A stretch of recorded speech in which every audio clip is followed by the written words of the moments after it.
Hello students, मैं हूं गौरव गोयल। तो आज हम लोग पढ़ेंगे हेलो अल्केन और हेलो एरीन का 9th पार्ट, जिसमें हम देखेंगे कि chemical properties of hello alkane. मतलब पहले हमने देखा था कि कैसे हेलो अल्केन बनता है। पहली चीज हमने देखी थी प्रिपरेशन क्या है, फिर हमने देखी थी उसकी फिजिकल प्रॉपर्टीज के बेसिस पे हमने बात की थी पिछले लेक्चर में। और अब हम देखेंगे केमिकल प्रॉपर्टीज। केमिकल प्रॉपर्टीज का मतलब क्या है, व्हाट आर केमिकल प्रॉपर्टीज। तो केमिकल प्रॉपर्टीज होती है कि हमारा जैसे हेलो अल्केन की बात हम कर रहे हैं, तो हेलो अल्केन और हेलो एरीन जो भी होगी वो दूसरे केमिकल्स के साथ किस तरीके से बिहेव करेगी, उसकी केमिकल प्रॉपर्टीज क्या होगी। क्योंकि हमने जब हम एक किसी चीज को दूसरे के साथ हम इंटरेक्ट कराते हैं तो उसका बिहेवियर पता करते हैं, और वही बिहेवियर जब हम केमिकली पता करते हैं तो उसको बोलते हैं केमिकल प्रॉपर्टीज। हम फिजिकली पता करेंगे तो उसको बोलते हैं फिजिकल प्रॉपर्टीज। तो इसी बेसिस पे हम प्रॉपर्टीज को हम देखेंगे। यहां पर जो हमें केमिकल प्रॉपर्टीज पढ़नी है ऑफ हेलो अल्केन, वो हम यहां पर बहुत अच्छे से डिटेल में देखेंगे। अब देखना यहां पर जो हमें केमिकल प्रॉपर्टीज पढ़नी है हेलो अल्केन की, वो केमिकल प्रॉपर्टीज हमें 3 बेसिस पे पढ़नी है। कौन से बेसिस पे? 3 बेसिस पे। अब जो 3 टाइप की केमिकल रिएक्शंस होंगी हमें उस चीज को देखना है। हम फ्रेमवर्क बना ले रहे हैं पूरा अपना, ठीक है, स्केलेटन बना ले रहे हैं। सबसे पहले हमें देखना है न्यूक्लियोफिलिक सब्स्टिट्यूशन रिएक्शन। कौन सी देखनी है? Nucleophilic substitution reaction. Nucleophilic substitution reaction. Clear हो रही बात की नहीं? ये हमें सबसे पहले देखना है न्यूक्लियोफिलिक सब्स्टिट्यूशन रिएक्शन, ठीक है। इसको डिटेल में पढ़ेंगे हम, क्लियर। फिर हमारा न्यूक्लियोफिलिक सब्स्टिट्यूशन रिएक्शन हो गया। फिर हमें देखना है एलिमिनेशन रिएक्शन। कौन सी? Elimination reaction. Elimination reaction. फिर हमें देखना है लास्ट रिएक्शन विथ मेटल। क्या देखना है? रिएक्शन विथ मेटल, मतलब मेटल के साथ रिएक्शन क्या होगी, दैट इज कॉल्ड। ये हमें 3 प्रॉपर्टीज पढ़नी है, ठीक है। अब देखना यहां पर, इधर पे देखो, बहुत चीजें हम बहुत डिटेल में देखेंगे। यहां पर न्यूक्लियोफिलिक सब्स्टिट्यूशन पे सबसे पहले हम बात करेंगे। तो यहां पर हमें जो टर्मिनोलॉजी पढ़नी है, ठीक है, वो टर्मिनोलॉजी क्या क्या है?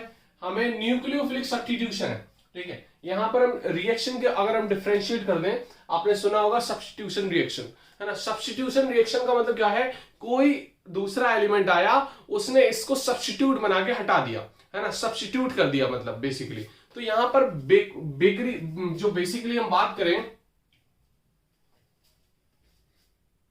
तो यहां पर जो हम बेसिकली बात करें यहां पर, तो जो न्यूक्लियोफिलिक सब्स्टिट्यूशन की बात करें, सबसे पहले हम देख लें सब्स्टिट्यूशन रिएक्शन क्या है। सब्स्टिट्यूशन रिएक्शन का मतलब होता है सिंगल बॉन्ड का टूटना। क्या होता है? सिंगल बॉन्ड का टूटना is called substitution reaction, is called substitution reaction. अब यहां पर अगर हम एडिशन रिएक्शन आ जाए, क्या आ जाए? Addition reaction. तो एडिशन रिएक्शन क्या होती है? एडिशन रिएक्शन होती है डबल बॉन्ड का टूटना। क्या होती है? डबल बॉन्ड का टूटना। ये आपको कॉर्नर पे कहीं साइड में नोट करना है। Single bond, the breaking of single bond is called substitution reaction. Breaking of double bond is called addition reaction, is called addition reaction. और यहां पर अगर 2 सिंगल बॉन्ड टूट रहे हैं और एक डबल बॉन्ड बन रहा है, तो इसको बोलते हैं एलिमिनेशन रिएक्शन। क्या बोलते हैं? Elimination reaction. क्या बोलते हैं? Elimination reaction. मतलब सब्स्टिट्यूशन क्या है? सिंगल बॉन्ड का टूटना is called substitution, double bond का टूटना एडिशन। और यहीं पर एलिमिनेशन क्या होगा? 2 सिंगल बॉन्ड टूटे और एक डबल बॉन्ड बन जाए, 2 सिग्मा बॉन्ड टूटने के बाद एक पाई बॉन्ड बन जाए, इसको बोलते हैं एलिमिनेशन रिएक्शन। फटाफट आप नोट कर लो, ये है हमारी ट्रिक्स की हमें कैसे तरीके से समझना है कि क्या हमारी सब्स्टिट्यूशन रिएक्शन है, क्या हमारी एडिशन रिएक्शन है, और क्या हमारी एलिमिनेशन रिएक्शन है। इतनी बात समझ आई? तो अब हम बात करेंगे यहां पर न्यूक्लियोफिलिक सब्स्टिट्यूशन। अब हम वो देखेंगे न्यूक्लियोफिलिक सब्स्टिट्यूशन बेसिकली है क्या। तो न्यूक्लियोफिलिक में हमें 3 टाइप चीजें पढ़नी है, 3 चीजें पढ़नी है। एक तो SN2, एक पढ़नी है SN1, ठीक है, SN2 और SN1। और फिर स्टीरियोकेमिकल एस्पेक्ट्स, हमें क्या पढ़ना है फिर? स्टीरियोकेमिकल, मतलब स्टीरियोकेमिस्ट्री के बारे में पढ़ना है। स्टीरियोकेमिस्ट्री टर्म्स पढ़ने हैं कुछ हमें, इसके, तो वो हमें देखने हैं यहाँ पर। क्लियर, वो हम यहाँ पर देखेंगे। अब यहीं पर अगर मैं बात करूं कि न्यूक्लियोफिलिक सब्स्टिट्यूशन क्या होती है। सब्स्टिट्यूशन तो हमने समझ लिया कि सिंगल बॉन्ड का टूटना इज कॉल्ड सब्स्टिट्यूशन रिएक्शन, ये हमने समझ ली। तो न्यूक्लियोफिलिक सब्स्टिट्यूशन रिएक्शन क्या होगी। अब देखो यहाँ पर दो टाइप की चीजें होती हैं, है ना, दो टाइप की चीजें होती हैं। एक तो होती है हमारी न्यूक्लियोफाइल, एक क्या होता है न्यूक्लियोफाइल, सुना होगा आपने 11th क्लास में। एक होता है इलेक्ट्रोफाइल, क्या होता है इलेक्ट्रोफाइल। अब फाइल का मतलब क्या है, फाइल का मतलब वो फाइल नहीं होती है। फाइल का मतलब किसी से अटैच होने वाला, है ना, किसी से थोड़ा सा लविंग नेचर दिखाने वाला, किसी से थोड़ा सा फीलिंग अटैच है उसकी, है ना, दैट इज कॉल्ड फिलिक, है ना।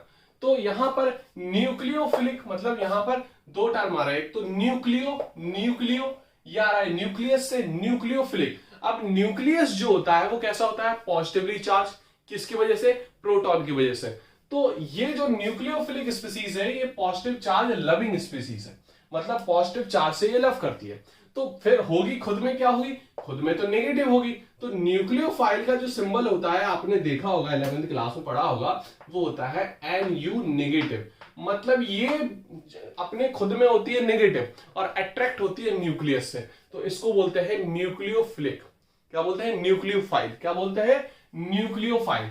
और इलेक्ट्रोफाइल ये आया इलेक्ट्रॉन वर्ड से, तो इलेक्ट्रॉन कैसा होता है नेगेटिव, इलेक्ट्रॉन कैसा होता है नेगेटिव। तो इलेक्ट्रॉन से जो प्यार करने वाला होगा तो वो तो पॉजिटिव होगा ना, इलेक्ट्रॉन तो नेगेटिव है।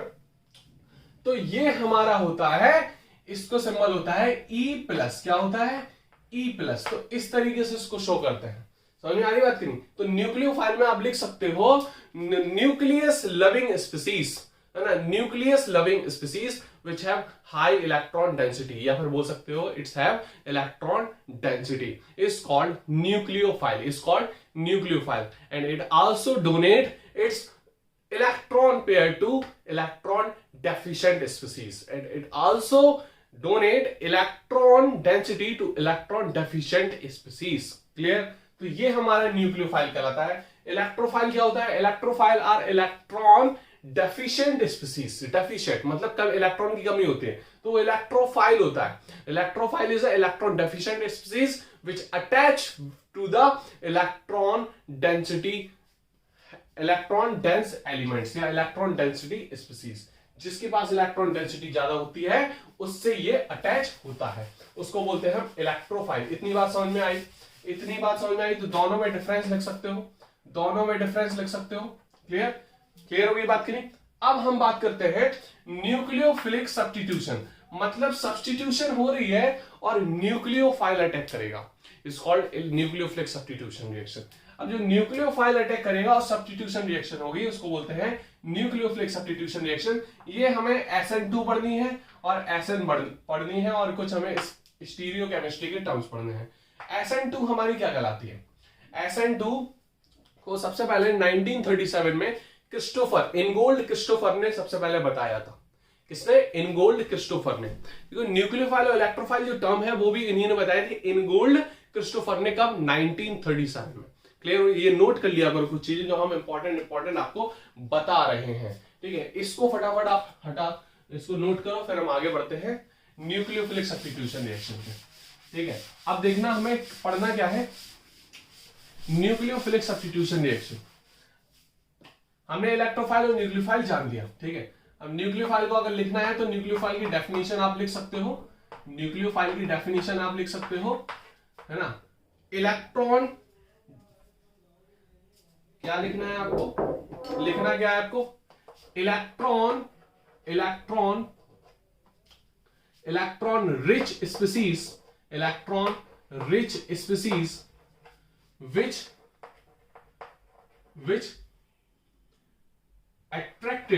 which attracted towards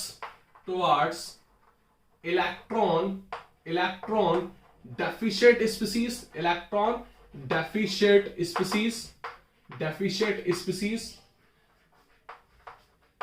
like nucleus हमारे क्या होता है electron deficient species like nucleus, ठीक है, which can donate by which it donate its lone pair या its electron pair to electron deficient species, समझ में आ रही बात की नहीं? तो इसको बोलते हैं इलेक्ट्रॉन न्यूक्लियोफाइल। क्या बोलते हैं इसको? न्यूक्लियोफाइल। ये न्यूक्लियस लविंग स्पीसीज होती है, ठीक है। It is also called nucleus loving species. क्या बोलते हैं? Nucleus loving species. क्या बोलते हैं? Nucleus loving species. क्लियर हो रही बात की नहीं? फटाफट आप नोट कर सकते हो। एग्जाम्पल में देख लेना, जैसे OH नेगेटिव, ठीक है, Cl नेगेटिव, I नेगेटिव, ठीक है, ये अच्छा न्यूक्लियोफाइल है, I नेगेटिव, ठीक है। इस तरीके से हम देख लेते हैं, Cn नेगेटिव एसेट्रा, ठीक है, एसेट्रा। इसमें Br नेगेटिव भी लिख सकते हो, ठीक है। तो ये डिपेंड करता है अलग अलग हमारा न्यूक्लियोफाइल। ये न्यूक्लियोफाइल अच्छा है, ये न्यूक्लियोफाइल अच्छा है, ये न्यूक्लियोफाइल अच्छा है, तो फटाफट आप नोट कर सकते हो, ठीक है। अब हम देखेंगे इलेक्ट्रोफाइल। क्या देखेंगे अब? इलेक्ट्रोफाइल हमारी क्या होती है? इलेक्ट्रॉन लविंग स्पीसीज होती है। कैसी होती है? इलेक्ट्रॉन लविंग स्पीसीज, है ना। इलेक्ट्रोफाइल क्या होता है? Electron loving species. मतलब ये हमारी कैसी होती है? न्यूक्लियोफाइल का सिंबल लिख लेना Nu नेगेटिव, ब्रैकेट में वहीं पर लिख लेना Nu नेगेटिव, ठीक है। अब हमें देखना है इलेक्ट्रोफाइल को क्या होता है सिंबल? E+, मतलब ये खुद में ही इलेक्ट्रॉन डेंसिटी इसकी कम होती है। It is electron deficient species, it is electron deficient species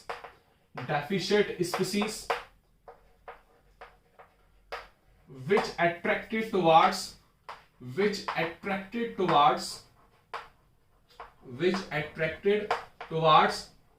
electron rich species, ठीक है। it is also called electron loving species। समझ में आ रही बात की नहीं? इसको इलेक्ट्रॉन लविंग स्पीसीज बोल देते हैं, ठीक है। क्लियर हो रही बात की नहीं? एग्जाम्पल कुछ भी ले सकते हो, H+ ले सकते हो, ठीक है, H+ ले लो, Cl+ ले लो, NO+ ले लो, ठीक है। ये हमारी क्या होती है? सारी क्या होती है? इलेक्ट्रोफाइल्स होते हैं। क्या होते हैं? इलेक्ट्रोफाइल्स। क्लियर हो रही बात की नहीं? फटाफट नोट करो, फिर हम पढ़ते हैं SN2 सब्स्टिट्यूशन रिएक्शंस को।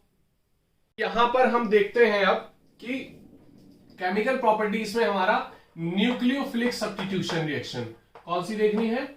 Nucleophilic substitution reaction. अब न्यूक्लियोफिलिक सब्स्टिट्यूशन रिएक्शन में हमें दो टाइप की रिएक्शन पढ़नी है। कितने टाइप की? दो टाइप की, जो हमें यहां पर बेसिकली कवर करनी है। पहला हमारा है SN2, पहली हमारी है SN2 और दूसरी हमारी है SN1 रिएक्शन, ठीक है। अब S का मतलब क्या है? यहां पर सब्स्टिट्यूशन, N का मतलब न्यूक्लियोफाइल और 2 का मतलब बायोमोलिक्यूलर। 2 का मतलब क्या है? बायोमोलिक्यूलर, है ना। तो इसमें हम देखेंगे सब्स्टिट्यूशन, इसको क्या बोलेंगे? Substitution nucleophilic,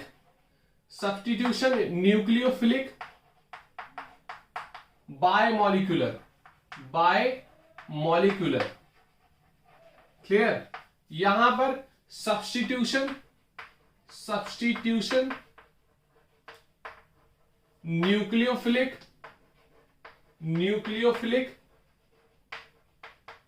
unimolecular. कौन सी हो जाएगी? यूनिमोलिक्यूलर। समझ में आ गई बात की नहीं? Substitution nucleophilic biomolecular, substitution nucleophilic unimolecular. तो दो टाइप की हमें यहां पर रिएक्शन देखनी है। इतनी बात आपको समझ में आई कि नहीं आई? ठीक है। तो अब जब हम बात करेंगे SN2 रिएक्शन की, तो SN2 में क्या है हमारा? जैसे हमारा एल्किल हैलाइड हुआ, क्या हुआ? Alkyl halide. तो एल्किल हैलाइड में जब अटैकिंग काम करेगा न्यूक्लियोफाइल, तो वहां पर दोनों पे, मतलब दोनों मॉलिक्यूल पे डिपेंड करेगी रिएक्शन। किस पे? दोनों मॉलिक्यूल पे डिपेंड करेगी। तो उसको बोलते हैं हम क्या? SN2। और जब एक मॉलिक्यूल पे डिपेंड करेगी तो उसको बोलेंगे SN1। अब यहां पर देखो, जैसे हम एग्जांपल देखें, जैसे हमारा है ये H, ठीक है, ये H और यहां पर जैसे हमारा है Cl, ठीक है। अब यहां से OH न्यूक्लियोफाइल ने इस पे अटैक किया, न्यूक्लियोफाइल ने इस पे अटैक किया तो यहां पर बना गया, ये अटैक करेगा पीछे साइड से, ठीक है। अब यहां पर देखो, एक चीज देखो, यहां पर H, यहां पर H, यहां पर H, यहां पर ये भी अटैक करेगा, जुड़ने जाएगा, ठीक है, जुड़ने जाएगा तो यहां पर ये OH जुड़ने जाएगा तो यहां पर ये Cl इस पे निकलने की जाएगा, ये हमारी होगी ट्रांजिशन स्टेट। कौन सी स्टेट? Transition state.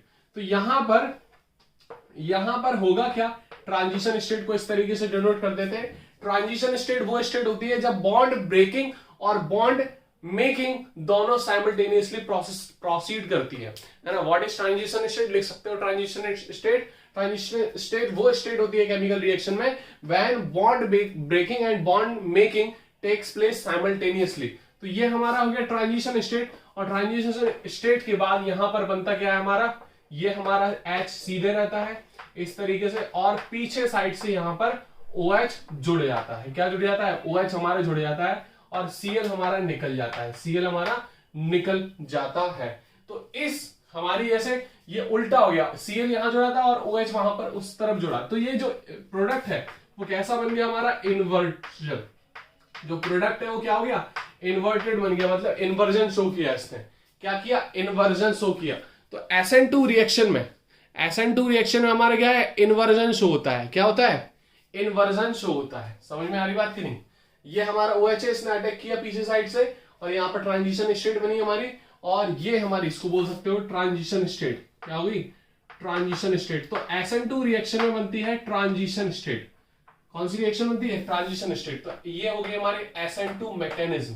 लिख सकते हो मैकेनिज्म ऑफ SN2 रिएक्शन, लिख सकते हो मैकेनिज्म ऑफ SN2 रिएक्शन। तो पहले स्टेप में तो ये इस पे अटैक करेगा, दूसरे स्टेप में ट्रांजिशन स्टेट बनेगी और तीसरे स्टेप में हमारा ये निकल जाएगा। तो इस पूरे प्रोसेस को हम बोल देते हैं मैकेनिज्म ऑफ SN2 रिएक्शन। और इसमें हमारा बनेगा क्या बनेगा? Inverted product. कैसा बनेगा?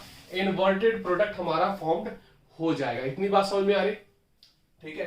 तो SN2 रिएक्शन में लिख सकते हो SN2 reaction, it is bimolecular nucleophilic substitution reaction, nucleophilic substitution reaction, ठीक है। it is explained by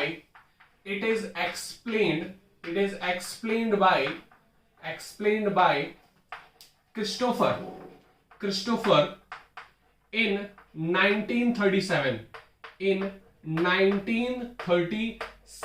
है ना। 1937 को क्रिस्टोफर ने ये रिएक्शन को बताया था। क्लियर हो रही बात की नहीं? फटाफट आप नोट कर सकते हो। ये हमारी पूरी की पूरी मैकेनिज्म है। मतलब SN2 रिएक्शन में हमारा इन्वर्टेड प्रोडक्ट बनेगा। इस चीज का ध्यान रखना आप, ठीक है।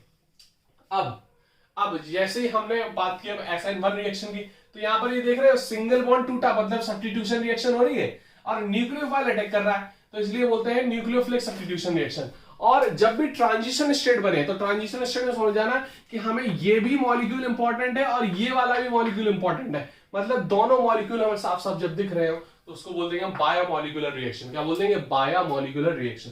फटाफट आप नोट करो। नेक्स्ट हम देखते हैं SN1 मैकेनिज्म। क्या देखेंगे? SN1 mechanism. अब यहां पर देखो, हम जब SN1 रिएक्शन की बात करेंगे, किसकी बात करेंगे? SN1 reaction. तो SN1 में हमारा क्या है? SN1 हमारी क्या है? Unimolecular nucleophilic substitution reaction. Nucleophilic substitution reaction. Clear हो रही बात की नहीं? अब यहां पर देखना आप, ठीक है। अब यहां पर देखना, जैसे हमने रिएक्शन ले लिया हमारा 3 डिग्री, क्या हो गया? 3 डिग्री हो गया क्या? Alkyl halide. क्या हो गया? 3 डिग्री एल्किल हैलाइड हो गया हमारा। जैसे हमने ले लिया Cl ले लिया, ठीक है। 3 डिग्री एल्किल हैलाइड ले लिया हमने। I भी ले सकते हो, ठीक है। I ले लिया जैसे, ठीक है। अब हमारा ये OH हमारा है यहाँ पर, ठीक है, न्यूक्लियोफाइल हमारा है। अब यहां से देखो CH3 हमारा एक बल्की ग्रुप है ना, पूरा का पूरा फैला हुआ है H H H इस तरीके से। अगर हम इसको बता दें तो ये H, ये H, ठीक है, इस तरीके से फैले हुए हैं, यहाँ भी फैला। तो OH जो है वो पीछे साइड से अब अटैक नहीं कर पाएगा, जिस तरीके से हमारा उसमें कर लिया था प्राइमरी में, यहां पर नहीं कर पाएगा, ठीक है ना। तो अब यहां पर क्या होगा कि ये जो है CH3 जो है यहां पर ये लगा रहा है इंडक्टिव इफेक्ट, इंडक्टिव। अगर ये टूट गया तो यहां पर ये C+ जो है वो स्टेबल हो जाएगा। मतलब ध्यान से समझो, अगर ये टूट गया, क्योंकि बॉन्ड तो टूट जाएगा, और बॉन्ड टूटेगा कैसे ये भी समझो कि यहां पर ये तो पता है, आपने फर्स्ट ईयर में पढ़ा होगा, ये लगा रहा है इंडक्टिव इफेक्ट। तो यहां पर इलेक्ट्रॉन डेंसिटी जो है वो कार्बन पे बढ़ गई, इलेक्ट्रॉन डेंसिटी बढ़ गई, आयोडीन की इलेक्ट्रॉन डेंसिटी है, दोनों इलेक्ट्रॉन डेंसिटी करेगी रिपेल, और I नेगेटिव हमारा टूट जाएगा, और I नेगेटिव हमारा यहां पर हो गया स्टेबल, ये माइनस होके निकल गया, ठीक है। अब यहां पर बन गया है कैटाइन, क्या बन गया है कैटाइन। ये कैटाइन स्टेबल है बिल्कुल, 3 degree cation, 3 degree carbocation is much more stable, much more stable. तो यहां पर ये बन गया हमारा एक इंटरमीडिएट, क्या बन गया ये इंटरमीडिएट। इंटरमीडिएट एक स्टेबल स्टेट होती है, एक टाइप का प्रोडक्ट भी बोल सकते हो, ठीक है, सेमी प्रोडक्ट। तो ये हमारा एक स्टेबल स्टेट है। अब यहां पर अटैक कर सकता है OH, अब यहां पर आ सकता है OH, और OH हमारा सिंपली क्या हो जाएगा CH3, ये CH3, ये CH3, और यहां पर OH लग जाएगा। मतलब जहां पर जिस पोजीशन पे I लगा था उसी पोजीशन पे OH लगा है, और इसको बोलते हैं रिटेंशन प्रोडक्ट। क्या बोलते हैं रिटेंशन, मतलब यहां पर उसकी पोजीशन चेंज नहीं हुई, जिस तरीके से वो पीछे से अटैक कर रहा था तो इन्वर्जन बन गया था, यहां पर ऐसा नहीं होगा। मतलब 3 डिग्री में हमारा ऐसा नहीं होगा। तो 3 डिग्री में हमारा जो ज्यादातर होता है वो SN1 रिएक्शन होती है, मतलब उसमें बनता है इंटरमीडिएट, एक ही चीज पे डिपेंड करता है, एक ही मॉलिक्यूल हमें शो होता है, ठीक है। उस पे जब भी हम ट्रांजिशन स्टेट हमारी बन गई, समझो बायोमोलिकुलर रिएक्शन है, और हमारी इंटरमीडिएट बन गया मतलब यूनिमोलिकुलर रिएक्शन है। इतनी बात आपको थोड़ा ध्यान रखनी पड़ेगी। अब हम बात कर रहे हैं SN2, SN2 कौन फास्ट देगा, SN2 कौन फास्ट देगा, है ना। यहां पर क्वेश्चन है SN2 कौन फास्ट देगा। हमने बोल दिया 1 डिग्री, 2 डिग्री, 3 डिग्री, ठीक है, 1 डिग्री, 2 डिग्री, 3 डिग्री, कौन सा कैटायन फास्ट देगा। तो यहां पर 3 डिग्री में तो SN1 दे रहा है, 1 डिग्री में हमारा क्या देगा SN2 देगा। तो यहां पर जो ऑर्डर होगा SN2 का वो ये होगा, क्या होगा ये। हम बात कर ले SN1 की, तो SN1 में क्या हो जाएगा ऑर्डर, SN1 में 3 डिग्री पहले देगा, है ना, 3 डिग्री फास्ट देगा, देन 2 डिग्री, देन 1 डिग्री। ये आपको थोड़ा सा यहां पर समझना है, ठीक है, समझ में आ रही बात की नहीं। मतलब जैसे ही हम ये H हटा देंगे, CH3 हटा देंगे और HH लग गया इसकी जगह, तो फिर OH तो पीछे से अटैक कर सकता है ना, तो फिर SN1 SN2 रिएक्शन हो जाएगी, है ना। ये बल्कि ग्रुप के कारण ही तो पीछे से OH ने अटैक नहीं किया, मतलब 3 डिग्री वाला जो है वो SN1 रिएक्शन देगा ना। जैसे ही अगर 1 डिग्री 2 डिग्री हो गया तो फिर SN2 रिएक्शन हो जाएगी, है ना। यहां पर ये चीजें आपको थोड़ा सा समझनी पड़ेंगी। पीछे से अगर बैक साइड से बड़ा हिंड्रेंस बड़ा वाला बल्कि ग्रुप है तो फिर हमारा पीछे से अटैक नहीं हो पाएगा और इन्वर्टेड प्रोडक्ट नहीं बनेगा, मतलब SN2 रिएक्शन नहीं होगी। अगर बल्कि ग्रुप लगा हुआ है तो हमारा रिटेंशन बनेगा, पीछे से फिर अटैक नहीं होगा उसमें। फटाफट इसको नोट करो, फिर आगे हम बढ़ते हैं।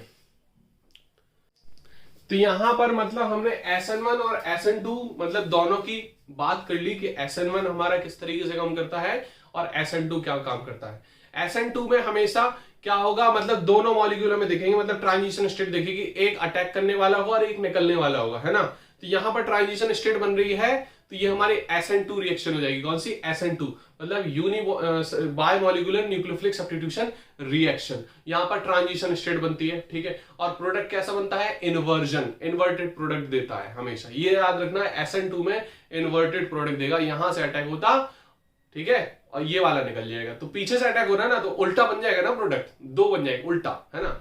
यहां से जुड़ा है, यहां से जो पीछे से अटैक हो रहा, तो ये निकल जाएगा, ये बन जाएगा। तो हमारे क्या हो गया, इन्वर्टेड प्रोडक्ट बन गया। सेम चीज जब हम बात करते हैं SN1 में, तो SN1 में क्या है, हमारा इंटरमीडिएट बनता है। क्या बनता है, इंटरमीडिएट। वहां पे प्रोडक्ट क्या होता है, रिटेंशन। रिटेंशन मतलब जहां पर लिविंग ग्रुप निकलेगा, जहां पर जुड़ा था वहीं पर अटैकिंग ग्रुप जुड़ेगा, ठीक है, यहां पीछे से अटैक नहीं होगा, यहां पीछे से अटैक नहीं होगा, यहां पर वहीं से जहां से लिविंग ग्रुप निकला है उसी पोजीशन पे अटैकिंग ग्रुप होगा, उसको बोलते हैं रिटेंशन। क्या बोलते हैं? रिटेंशन। तो इस बात का आपको खासा थोड़ा ध्यान रखना है। अगर हम यहीं पर बात कर लें न्यूक्लियोफाइल के, जैसे कुछ क्वेश्चन आ गए, न्यूक्लियोफाइल कौन अच्छा है, तो न्यूक्लियोफाइल के हम एक दो क्वेश्चन देख लेते हैं। न्यूक्लियोफाइल के बेसिस पे हम देखेंगे कौन सा अच्छा एक हमारा एटम है। अब देखेंगे पहला रूल जो है, increases as atom became more negative, है ना। पहला जैसे कंडीशन देखेंगे तो न्यूक्लियोफिलिसिटी, है ना, न्यूक्लियोफिलिसिटी पे बात करेंगे, न्यूक्लियोफिलिसिटी पे बात करेंगे। न्यूक्लियोफिलिसिटी किसकी ज्यादा है, तो एटम जो होगा या species having more negative charge, है ना, species having more negative charge, more negative charge या मोर नेगेटिव, है ना, मोर नेगेटिव या मोर इलेक्ट्रॉन बोल सकते हो, जिसके बाद मोर इलेक्ट्रॉन्स हो, मोर इलेक्ट्रॉन डेंसिटी हो। तो जैसे हम बात कर लें, अगर हमने बात कर ली OH नेगेटिव, है ना, OH नेगेटिव की बात कर ली, हमने बात कर ली H2O की बात कर ली, और हमने बात कर ली H3O प्लस की बात कर ली। किसकी बात कर ली? H3O plus. तो यहां पर जो OH है, OH के पास इलेक्ट्रॉन डेंसिटी बहुत ज्यादा है, OH के पास क्या है? इलेक्ट्रॉन डेंसिटी बहुत ज्यादा है, तो सबसे ज्यादा ये हो गया हमारा न्यूक्लियोफाइल। तो जो न्यूक्लियोफिलिसिटी का जो ऑर्डर है, ऑर्डर क्या हो जाएगा न्यूक्लियोफिलिसिटी का? ऑर्डर ऑफ न्यूक्लियोफिलिसिटी वो हमारा क्या हो जाएगा? On the basis of charge. तो ये हो जाएगा, समझ में आ रही बात करी? तो ये पहली कंडीशन है। अगर हम बात करें दूसरी कंडीशन, तो पहली कंडीशन क्या है? Species having more negative charge. दूसरी की बात करें, इंक्रीजेस विथ बेसिसिटी। अब जितनी ज्यादा बेसिसिटी होगी वो हमारा उतना न्यूक्लियोफाइल होगा। इंक्रीजेस विथ बेसिसिटी, तो दूसरा देखते हैं हम, increases with basicity, increases with basicity. Clear हो रही बात करी? अब जैसे हमने एग्जांपल ले लिया, यहां पर क्या है, कुछ हमारे क्वेश्चंस हमारे एनसीईआरटी से अलग है, ठीक है। ये CH3 जैसे नेगेटिव हो गया, ठीक है। ऐसे हमने ले लिया NH2 नेगेटिव, क्या ले लिया? NH2 negative. हमने ले लिया OH नेगेटिव, हमने ले लिया F नेगेटिव। तो यहां पर सबसे ज्यादा जो न्यूक्लियोफिलिसिटी है वो किसकी है? सबसे ज्यादा जो न्यूक्लियोफिलिसिटी है वो किसकी आएगी? वो आएगी हमारी सबसे ज्यादा CH3 की। किसकी आएगी? CH3 की, देन NH2 की, और देन F नेगेटिव की, ठीक है। अब यहां पर ऐसे क्वेश्चन आता है कि बेस में, क्योंकि बेस भी हमारा इलेक्ट्रोनेगेटिव होता है ना, बेस भी हमारा क्या होता है? इलेक्ट्रोनेगेटिव, और न्यूक्लियोफाइल भी इलेक्ट्रोनेगेटिव। तो दोनों में अंतर क्या है? दोनों में अंतर क्या है?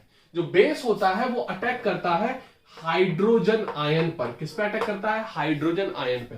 और जो न्यूक्लियोफाइल होता है वो अटैक करता है कार्बोकैटायन पर। किस पे अटैक करता है? कार्बोकैटायन पर। तो ये दोनों डिफरेंस है, ये नोट कर लेना, ठीक है। बेस और इसमें ये डिफरेंस है, ये नोट करना है आपको, ठीक है। ये हमारा बेस होता है और ये हमारा न्यूक्लियोफाइल होता है, ये तो आप समझिए, ठीक है। बेस अटैक करता है H प्लस पे। अब यहां पर जो इंक्रीजेस विद बेसिसिटी, है ना, तो यहां पर बेसिसिटी के हिसाब से देखा जाएगा तो ये न्यूक्लियोफाइल अच्छा है, CH3 नेगेटिव एक अच्छा न्यूक्लियोफिलिसिटी इसकी ज्यादा है, ठीक है, न्यूक्लियोफिलिसिटी ज्यादा है। हम एक लास्ट टर्म और देख लेते हैं, पोलराइजेबिलिटी के बेसिस पे, जिसकी पोलराइजेबिलिटी ज्यादा है उसकी न्यूक्लियोफिलिसिटी ज्यादा है ना, जिसकी पोलराइजेबिलिटी ज्यादा है, increases with polarisability, increases with polarisability मतलब पोलराइज होने की एबिलिटी, पोलराइज जो हो जाए वो ज्यादा। जैसे हम बात करें, हम हैलोजन्स में बात करें, I नेगेटिव, है ना, Br नेगेटिव, है ना, Cl नेगेटिव, है ना, F नेगेटिव। अब जिसका बड़ा साइज होगा वो ज्यादा अच्छे से पोलराइज हो जाएगा। पोलराइज का मतलब समझ रहे हो? हमारा जैसे एटम है, ठीक है, अब ये न्यूक्लियस है, तो जितनी ज्यादा ऑर्बिटल्स होंगी, है ना, अब कोई एटम आ रहा है तो उतना ज्यादा ये हमारा इतना ऑर्बिटल फैला सकता है ना, पोलराइज हो जाएगा ना दूसरे से लेकर। तो पोलराइज तो आयोडीन सबसे ज्यादा होगा, तो इसकी जो न्यूक्लियोफिलिसिटी है आयोडीन की सबसे ज्यादा होती है हैलोजेंस में। क्लियर? हैलोजेंस में न्यूक्लियोफिलिसिटी जो होती है वो आयोडाइड आयन की, ब्रोमाइड आयन, क्लोराइड आयन और फ्लोराइड आयन से सबसे ज्यादा होती है। क्लियर? फटाफट आप नोट कर सकते हो। ये मेन चीज थी हमारी न्यूक्लियोफिलिसिटी के बेसिस पे, ठीक है। क्लियर हो रही बात की? तो इसको नोट करो, फिर आगे के लेक्चर में हम और भी चीजें देखेंगे, इंपॉर्टेंट टर्म्स।